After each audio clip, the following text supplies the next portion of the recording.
I'm going to be going over what I bring on a river trip. This is my minimalist approach. There's no right or wrong way to do it, but this is just to give you an idea of how I do things. So the outfitter is going to supply you with a sleep kit. This includes a sleeping bag, sheet, ground tarp, and sometimes a pillow.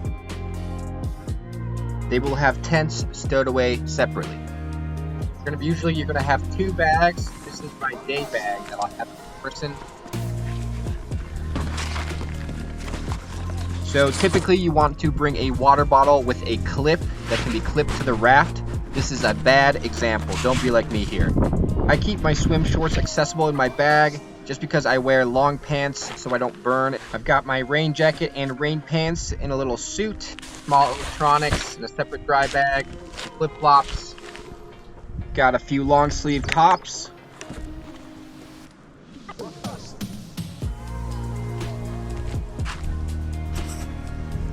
And this is my camp bag that's going to be put away until we break camp in the evening.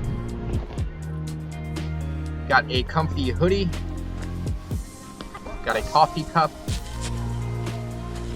Toiletry bag. Headlamp. Got a spare hat in case I lose mine. Long pants. T-shirts. Some socks. That puffy jacket. And a backpack. This is my large backpack that I brought all my items in. It might be a good idea to bring a smaller backpack for day hikes. And lastly, my personal favorite is the fanny pack. It's super useful to keep items throughout the day. I mainly use it for my camera, but you can keep all sorts of stuff in there.